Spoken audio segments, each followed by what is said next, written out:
주시는 말씀은 마태복음 24장에 있는 말씀 보십니다.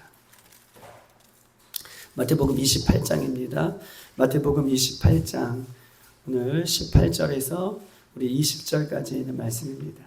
마태복음 28장 18절에서 20절 우리 마지막 절까지인데요. 우리 제가 가지고 있는 신약성경 53쪽에 있습니다. 마태복음 28장 18절에서 20절 저와 여러분 한 절씩 읽고 20절은 다 같이 읽겠습니다. 예수께서 나와 말씀하여 이르시되 하늘과 땅의 모든 권세를 내게 주셨으니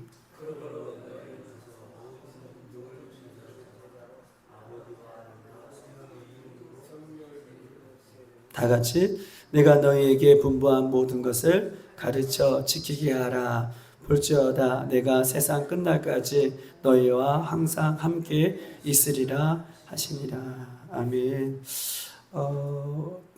오늘 본문은 예수님께서 마지막으로 지상태의 명령이라고 하는 이 세 가지 명령을 예수님께서 해주신 이 말씀이기 때문에 이 말씀 마태복음 28장은 예수 그리스도를 믿는 우리들에게 지상에서 주실 수 있는 마지막 대명령이라고 하는 어떤 유언적인 어떤 예수님의 제자들의 말씀이 아니라 예수님께서 직접 유언처럼 말씀해 주시는 말씀이기 때문에 굉장히 중요한 의미가 교회와 성도들에게 있다라고 이렇게 말씀해 주실 수 있는 것이에요. 왜냐하면 예수님의 제자들이 이 땅에 살아갈 때에 마지막으로 유언하는 이 유언의 말씀도 굉장히 중요한 의미를 갖고 있다면 한다면 예수님께서 이 땅에 계시면서 마지막 유언을 해주셨던 말씀이기 때문에 그렇습니다.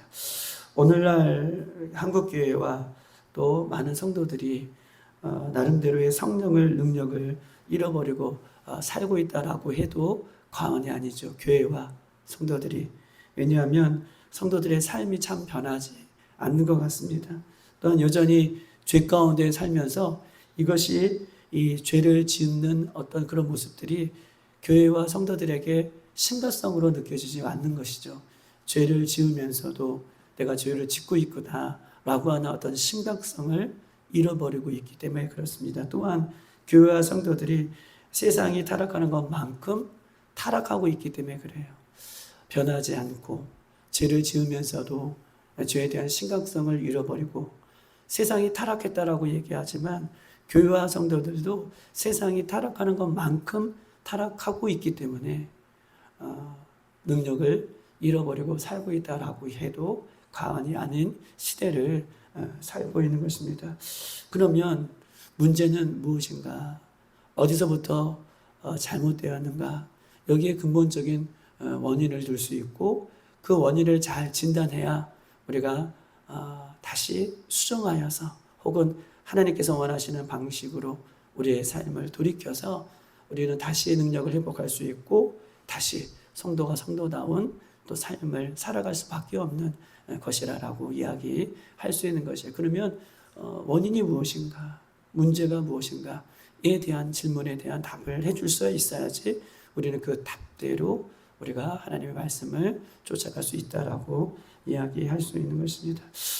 이 말씀은 솔직히 지난주에 봤어요. 그러니까 저는 개인적으로 이제 여호수아를 이제 보고 있는데 개인적으로 근데 지난주에 이 말씀을 준비하다가 이 말씀을 보고 이 말씀을 함께 나눴으면 좋겠다라고 하는 마음을 주셔서 오늘 이 말씀을 함께 나누는 것입니다.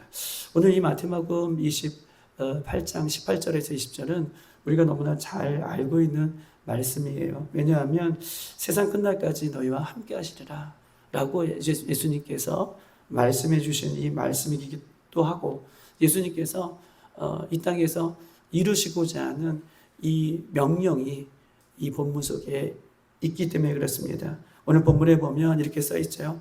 모든 민족으로 19절 가서 모든 민족으로 제자를 삼고 또 성령으로 세례를 주고 분부한 모든 것을 가르치라. 이것이 예수님의 지상 세 명령이에요. 세 가지의 명령이고 이것을 우리가 실천하기 위해서 모든 예수 그리스도를 믿는 교회와 예수 믿는 성도들이 이 세 가지 명령이죠. 제자를 삼고 또한 세례를 주고 가르치는 것. 이것이 우리들에게 사명이에요. 나는 이 사명을 받지 않았는데 아니에요. 예수 믿는 교회와 예수 믿는 성도들은 이 세 가지 사명이 다 있는 거예요. 예수님께서 부탁하신 말씀이기 때문에 목사에게 주신 말씀이 아니라 목사에게만 선교사님들에게만 주신 말씀이 아니라 예수 그리스도를 믿는 교회된 우리가 이 땅에서 이 땅에 살아가는 동안 지켜야 할 명령이라는 거예요. 예수님께서 부탁하신 말씀이에요. 제자를 삼고 세례를 주고 가르치는 거. 근데 이 말씀을 우리가 열심히 지키기 위해서 노력하고 열심히 가르치기도 합니다. 그런데 오늘 본문의 끝에 보면 제자를 삼고 세례를 주고 가르쳐, 그 다음에 지키는 거, 가르치고 지키는 거, 이 가르치고 지키는 거에 대한 부분들을 제가 말씀을 보면서 그렇구나. 우리는 제자를 삼기 위해서 얼마나 교회들이 노력합니까? 세례를 주기 위해서 세례를 준다는 건 무슨 뭐예요? 영혼을 구원하는 것이죠. 세례를 준다는 건 뭐예요? 영혼을 구원하기 위해서 전도를 얼마나 열심히 최선을 다하여 또 나름대로 살고 있겠습니까? 또한 성경 말씀을 가르치는 거 얼마나 열심히 가르칩니까? 또한 얼마나 열심히 교회와 성도들이 성경 공부를 열심히 합니까? 그런데 중요한 것은 지키는 게 문제라는 거예요. 지키는 거. 제자를 삼고 열심히 하죠. 우리나라만큼 열심히 제자 삼기 위해서 노력하는 나라도 없을 거예요. 영혼 구원을 위해서 세례를 베풀기 위해서 열심히 있는 나라는 물론 세계 곳곳에는 더 우리보다 열심히 하는 나라들이 많지만 우리나라만큼 열심히 하는 나라가 없을 것입니다. 그리고 가르치는 거, 성경 공부 얼마나 많이 가르치십니까? 얼마나 많이 배웁니까? 또 얼마나 배우려고 우리가 노력합니까? 그런데 문제는 지키는 거, 이 지키는 거에 대한 문제가 우리들 가운데 있다는 것을 저는 개인적으로 오늘 본문을 통해서 또 성경을 보다가 하나님께서 저에게 말씀해 주시는 거예요. 여러분, 지키지 않으면 신앙이 변화가 없어요. 제자를 삼고 세례를 주고 또 가르쳐서 배우고 이것이 능사가 아니라 중요한 힘과 능력은 지키는 것입니다. 내가 지키는 거예요. 내가 예수님의 말씀을 지킬 때 능력이 있고요. 내가 예수님의 말씀을 지킬 때 변화가 있고요. 내가 예수님의 말씀을 지켜 행할 때에 그때에 성령께서 우리를 도와주시는 거예요. 여러분 보십시다. 요한복음 13장 34절 이렇게 써 있어요. 요한복음 13장 34절. 새 계명을 너희에게 주노니. 새 계명을 너희에게 준대요. 이제 옛 계명, 율법 그거의 완성으로 우리에게 새 계명을 주신대요. 옛 계명이 아니라 우리 지킬 수 없는 옛 계명이 아니라 새 계명을 너희에게 주신대요. 우리에게 받은 것은 우리가 지켜야 할 것은 새 계명이라는 거예요. 새 계명을 너희에게 주노니 내가 너희를 사랑한 것 같이 너희도 서로 사랑하라. 이게 새 계명이라는 거예요. 우리는 내가 너희를 사랑한 것 같이 예수님께서 우리를 십자가에서 모든 것을 피 흘려 죽으시고 생명까지 내어주셔서 사랑한 것 같이 새 계명은 어떤 것이냐면 하나님의 말씀을 지키는 것도 새 계명이지만 우리가 지켜야 할 반드시 주신 생명의 말씀이지만 그러나 예수님께서 오셔서 우리에게 예수 믿는 사람들에게 새 계명을 주셨대요. 그 새 계명이 뭐냐? 이것을 지키라고 주신 거죠. 계명은 약속이잖아요. 생명이 약속이잖아요. 너희들에게 새 계명을 주노니 너희가 서로 사랑하라. 이게 새 계명이라는 거예요. 우리에게 주신 새 계명. 우리가 반드시 지켜야 할 새 계명은 뭐예요? 서로 사랑하는 것이 새 계명이다라고 요한복음 13장 34절에 이야기를 하고 있는 것입니다. 여러분, 사랑이 무엇입니까? 사랑은요, 모든 율법의 완성이 사랑이에요. 모든 율법의 완성이에요. 예수님께서 십자가에 돌아가시면서 다 이루었다. 다 이루었다는 것은 우리가 단편적으로 보시면 안 돼요. 예수님께서 다 이루었다는 것은 사단의 권세를 다 무찔렀다. 여기만 사용되는 것이 아니라 다 이루었다는 것은 우리가 약속을 지키지 못하면 우리는 어떻게 돼요? 우리 출애굽기의 말씀처럼 에스겔의 말씀처럼 약속을 지키지 않으면 우리는 죽는 거예요. 약속을 지키지 않은 상대가 죽는 거예요. 창세기 15장에 약속을 하기 위해서 그 제물에 배를 갈라놓고 이렇게 성령의 불이 불이 왔다 갔다 한 것은 이렇게 지키지 못하면, 누구 한쪽이라도 약속을 지키지 못하면 배를 가르는 것처럼 그것이 반드시 죽는다는 그 뜻이잖아요. 근데 보십시다. 새 계명, 우리에게 약속을 주셨어요. 우리가 율법, 과거의 율법을 지키지 못하면 우리는 죽은 목숨이에요. 죽어야 돼, 반드시. 그런데 예수님께서 십자가에 오셔서 우리가 지키지 못하는 그 율법을 십자가에서 뭐로요? 사랑으로 완성해. 우리를 사랑하시기 때문에, 우리를 죽기보다 사랑하시기 때문에 그 예수님이 십자가에서 죽으실 때 그 율법, 우리가 지키지 못한 율법을 완성하신 거예요. 완성하신 이후에 한 가지 율법을 새 율법으로 우리에게 주셨는데, 새 계명을 주셨는데, 내가 너희들을 사랑한 거지. 너희도 이 땅에서 이제 앞으로 예수님 다시 오실 때까지 사랑해라. 이것이 우리에게 주신 예수님의 새 계명이에요. 새 율법이에요. 약속이에요. 그래서 새 계명이라고 성경 우리에게 이야기하고 있는 것입니다. 모든 율법의 완성이 그래서 사랑이라고 얘기할 수 있는 것이죠. 믿음과 소망과 사랑 중에 뭐예요? 제일은 사랑이라. 여기서 믿음, 소망, 사랑은 뭐예요? 모든 은사 중에, 은사에 대해서 쫙 얘기하다가 맨 마지막에 제일은 뭐예요? 어떤 은사보다, 방언보다, 귀신을 내어 쫓는 그런 능력보다, 통변의 은사보다, 예언의 은사보다 뭐예요? 제일은 뭐예요? 사랑이에요. 이거 없으면 아무것도 아니다 라고 고린도전서 13장에 우리에게 이야기하고 있는 것입니다. 그러면 뭘까요? 지켜야 할 거 뭘까요? 지키라. 오늘 제자를 삼고 세례를 주고 가르치고 지켜야 되는 것, 지켜야 되는 게 뭘까요? 벌써 답이 나왔죠. 여러분, 사랑은 무엇입니까? 사랑은요, 동사예요. 지키는 겁니다. 사랑은 명사가 아니에요. 아, 사랑이 그런 거구나. 아, 새 계명이 그런 거구나가 아니라, 아, 제자를 삼는 게 그런 거구나. 아, 세례를 주는 게 그런 거구나. 아, 가르치는 게 그런 거구나를 아는 게 아니라, 사랑은요, 동사예요. 동사는 무엇입니까? 지키는 거죠. 이런 보십시다. 여러분, 섬김은 무엇입니까? 섬김은 동사예요. 섬김을 아는 게 아니에요. 여러분, 순종이 무엇입니까? 순종은 동사입니다. 여러분, 부모를 공경하라. 부모를 공경하는 것이 무엇입니까? 동사예요. 여러분, 죄를 짓지 않는 것, 이것은 결단하는 동사예요. 내가 죄를 짓지 않겠다라고 하는 마음의 동사죠. 움직이는 동사예요. 이런 보십시다. 쉬지 말고 기도해라 라고 하는 이 말씀을 쉬지 말고 기도하는 동사예요. 다 성경은 동사라고 그 명령을 우리에게 이야기하고 그 동사를 우리에게 강조하고 있는 것입니다. 이런 보세요. 저 배드민턴 생각보다 잘 치거든요. 배드민턴 잘 칩니다. 죄송해요. 여러분, 수영이요. 아, 수영은 이렇게 해야 됩니다. 이러면 또 보십시다. 또 나름대로 뭐 배드민턴은 이렇게 해야 됩니다. 또 나름대로 뭐가 있을까요? 여러분 좋아하는 운동 중에 뭐가 있어서요? 아, 볼링은 이렇게 쳐야 됩니다. 여러분 이론으로 열심히 배웠어요. 아, 수영은 이렇게 해야 되는구나. 손을 번쩍 들고 호흡을 그렇게 하고, 아, 배드민턴은 손을 번쩍 들고 이렇게 하고, 아, 또 골프가 아니라 볼링은 손가락을 이렇게 끼우는구나. 열심히 배웠어요. 그런데 그것을 내가 하지 않으면 수영을 할 수 있을까요? 맞아 죽어요. 내가 열심히 공부했다고 해서 수영장의 깊은 물에 들어가서 배운 대로 안 돼요. 해보셔야 돼요. 배드민턴이요? 아, 내가 옛날에 약수터에서 배드민턴 안 돼요. 뭐 해야 돼요?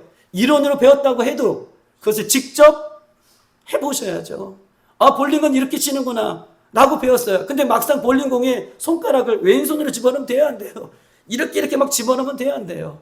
안 돼요. 직접 해보셔야 돼요. 우리는 너무 많이 성경의 말씀을 알아요. 이론을 알아요. 근데 우리 안에 말씀의 능력이 나가지 못하는 것은 지키는 거. 오늘 제자를 삼고 세례를 주고 가르치는 거, 배우는 거 여기까지 잘 해요. 너무나 열심히 해요. 그런데 그것을 지키는 거, 지키는 것이 우리에게 문제라라고 이야기할 수 있는 것입니다. 사랑하는 여러분, 야고보서 1장 22절 한번 찾아보십시다. 371쪽에 있습니다. 371쪽.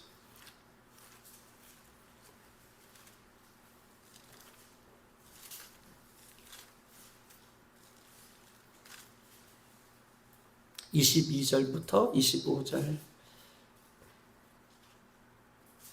야고보서 1장 371쪽, 제 성경에는 371쪽에 있습니다.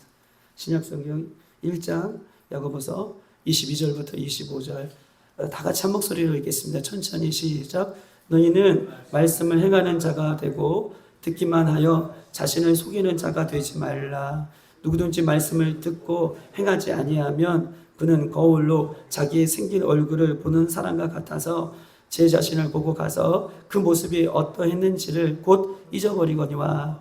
자유롭게 하는 온전한 율법을 들여다보고 있는 자는 듣고 잊어버린 자가 아니요 실천하는 자니 이 사람은 그 행한 일의 복을 받을 것이다 라고 얘기하고 있습니다. 여러분 22절 보면 말씀을 행하는 자가 되고 듣기만 하는 자가 되어 자신을 속이지 말라. 말씀만 듣고 행하는 사람은 어떻게 하나님께서 보실 때에 거짓말하는 자구나. 말씀을 들었어요. 말씀을 열심히 들어요. 그런데 행하지 않아요. 그러면 그 사람은 하나님 보시기에 거짓말하는 자라고 본다고 얘기하는 것입니다. 23절을 보면 누구든지 말씀을 듣고 행하지 아니하면 거울로 자기의 생긴 얼굴을 보고 24절 잊어버리는 자다. 여러분 거울로, 말씀의 거울로 자신의 얼굴을 봤어요. 오늘 내가 여기 묻었네. 더러운 거 묻었네. 묻은 거를 알았어요. 그런데 이거 묻은 것을 알았으면 어떻게 돼요? 그렇죠. 닦아야죠. 떼어내야죠. 그런데 묻었네까지는 잘했어요. 말씀의 거울로 보고 묻었네 그리고 행하지 않으면 잊어버리고 산다는 거예요. 여전히 덕지덕지 붙들고 살아간다는 거예요. 그런데 오늘 25절에 보면 이 말씀을 행하는 자는 그 행한 대로 마지막에 뭐예요? 복을 받아요. 말씀으로 하나님께서 그들과 함께 하시고 말씀의 능력이 일어나고 말씀의 복을 주신다라고 우리에게 약속하고 있는 것입니다. 우리가 예배를 통해 수많은 말씀을 배웁니다. 새벽 예배도 전신갑주를 취해라. 얼마나 많이 실천편이다 이거는. 1장부터 3장까지는 교리편이라면 3장부터 6장까지는 실천편이다.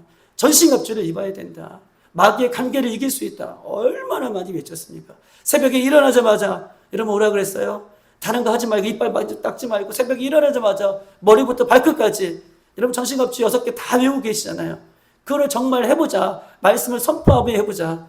여러분 얼마나 많이 알았습니까? 그렇게까지 여러분에게 또 넘겨졌어도 우리가 실천하지 않으면 그 말씀이 내 것이 아니라는 거예요. 우리 말씀이 없어서 우리가 이 땅에서 능력이 없게 살아가는 것이 아니라 지키는 거. 지키지 않아서 우리 안에 능력이 없다는 것을 이야기를 하고 있는 것입니다. 사랑하는 여러분, 진정한 부흥이 뭘까요? 진정한 부흥. 숫자적인 부흥이 아니라 한 사람 한 사람이 예수님의 말씀대로 지켜 행할 때 그때 진정한 부흥이 우리 안에 일어나는 거예요. 한 사람 한 사람. 나 한 사람이 하나님의 말씀대로 살아갈 때 그때의 진정한 부흥이 일어나는 것입니다. 그러면 어떻게 말씀을 지킬 수 있을까? 그래요. 말씀을 지키라. 말씀을 지켜야 된다. 그러면 목사님 어떻게 말씀을 지킬 수 있을까요? 안 되던걸요. 어떻게 말씀을 지킬 수 있을까요? 그 말씀만 보시고 한번 오늘 말씀 받겠습니다. 신명기 30장 300 우리 구약성경 310쪽에 있습니다. 어떻게 말씀을 지킬 수 있을까? 신명기 30장 11절에서 14절 구약성경 310쪽에 있습니다. 여러분 딱 읽으시면 이렇게 지키는 거를 쉽게 알 수 있을 거예요. 310쪽이에요. 11절부터 14절 천천히 한번 읽어보겠습니다. 시작.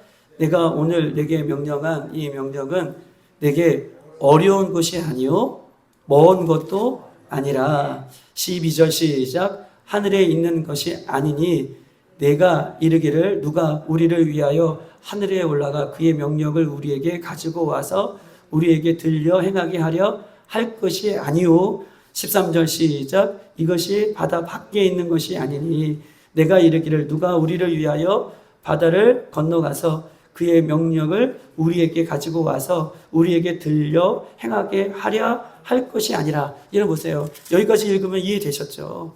주님께서 주신 11절 명령은 어려운 것이 아니래요. 이 명령은 하늘에 있는 것도 아니래요. 바다 저 밖에 있는 것도 아니래요. 하나님께서 우리에게 지키라 명령하신 이 하나님의 말씀은 저 하늘에 있어서 우리가 거기까지 가가지고 지킬 수 있는 것도 아니고, 이 명령은 저 바다 끝에 있어서, 동해 바다 저 끝에 있어서 거기까지 가서 지키는 것도 아니라, 이 말씀은 쉽다는 것을, 지키는 것이 쉽다라는 것을 얘기하고 있는 거예요. 저 하늘에 있으면 우리가 하늘까지 어떻게 올라가서 그 말씀을 지켜요? 저 바다 끝에 있으면 어떻게 그 말씀을 지킬 때마다 저 바다까지 가냐고요. 그런 말씀이 아니라는 거예요. 그러면서 14절 다 같이 시작. 오직 그 말씀이 내게 매우 가까워서 내 입에 있으며 내 마음에 있은즉 내가 이를 행할 수 있다. 여러분 보세요. 말씀이 어디에 있대요? 가까이 있대요. 너무 가까이 있대요. 어디에 있대요? 두 개가 있죠. 두 곳이 있어요. 하나는 내 입에 있어요. 여러분들 입에, 여러분들 말씀만 하면, 여러분들 삶 속에 말하면 뭐가 나와요? 말씀이 나오시잖아요. 우리 교회는 그렇잖아요. 우리 입에 늘 뭐가 달고 있어요. 다른 교회는 모르겠지만 우리 교회 성도의 강점은 말씀이 늘 있다는 거예요. 그래서 너무 좋아요. 우리 성도들의 입에는 말씀이 있습니다. 그런데 보세요. 너무 가까운데 14절 내 입에 말씀이 있고 어디에 있어요? 내 마음에 있어요. 그래서 그 말씀이 너무 가깝다는 거예요. 즉, 이 말씀은 무슨 말이냐? 내 입에 선포하는 거예요. 내 마음에 결단하는 거예요. 내가 이 말씀을 지킬 수 있다라고 선포하고 내가 마음을 먹으면 말씀이 어떻게 해요? 성령께서 그 말씀을 지킬 수 있도록 우리를 도와주시는 거예요. 그런데 내가 말씀을 들었어요. 전신갑주를 취한다는 것을 알았어요. 그런데 나는 내 삶이 안 따라가요. 나 너무 어려운데? 내 입술로 고백하는 거죠. 내 입술로 벌써 이 말씀 지키는 거 너무 어려운데, 내 삶은 그렇지 않은데 벌써 말씀을 내 입에도 있고 내 마음에도 있는데 내 말씀을 지키지 못하게 하겠다고 마음을 먹는 거예요. 우리가 내 입에서 뭐가 나와요? 말씀을 지키겠다고 하는 말이 나오는 것이 아니라 말씀 못 지키겠는데 내 마음에 어떤 마음을 품고 있는 거예요? 나 말씀 못 지키겠. 말씀을 들을 때마다 이 마음을 품고 있으면 누가 역사하는 거예요? 성령이 역사하는 것이 아니라 악한 것이 말씀을 지키지 못하게 역사하는 거예요. 우리요, 입에 말씀이 있다니까요. 우리 마음에 말씀이 있다니까요. 가깝다라고 얘기하잖아요. 우리가 입으로 선포하고 마음의 결단을 이루면 뭐예요? 그 말씀이 지켜지는 거예요. 저 뽕나무를 저 바다에 던지으리라 라고 우리가 말씀만 하면, 그것을 지키겠다고 말씀만 하면 그것이 뿌리째 뽑혀서 바다에 들어간다니까. 우리가 행하는 것이 아니라, 우리가 지킬 수 있는 것이 아니라 하나님께서 도와주시는 거예요. 예수님께서 도와주시고 성령께서 도와주시고. 근데 우리는 벌써 말씀을 들을 때 벌써 입으로 부정적인 얘기예요. 나는 못 지키는데, 우리 가정은 난 내 형편이 그렇게 할 수가 없는데, 내 마음이 벌써 그런 마음이 드는 거예요. 이미 말씀이 내 안에 있는데, 내 창자에 벌써 채워져 있는데, 내 입술에 가득한데 우리는 벌써 말씀을 지키지 못한다라고 하는 마음을 품으면 말씀은 지킬 수 없는 거예요. 말씀이요, 하늘 꼭대기에 있는 것이 아닙니다. 저 바다에 있는 것이 아니에요. 말씀이 내 입에 있어요. 내 마음에 있어요. 세 계명이 무엇입니까? 서로 사랑해라. 지킬 수 있습니다. 이런 결단이 우리에게 필요하다는 거예요. 우리는 제자를 삼고 세례를 주고 가르치는 것을 너무 잘해요. 근데요, 직접 해보셔야 돼요. 수영을 해보셔야 돼요. 그렇게 할 때 그것이 내 것이 된다는 것을 꼭 기억하시고 오늘 말씀을 붙들고 승리하는 우리들이 되시기를 주님의 이름으로 축복합니다. 지금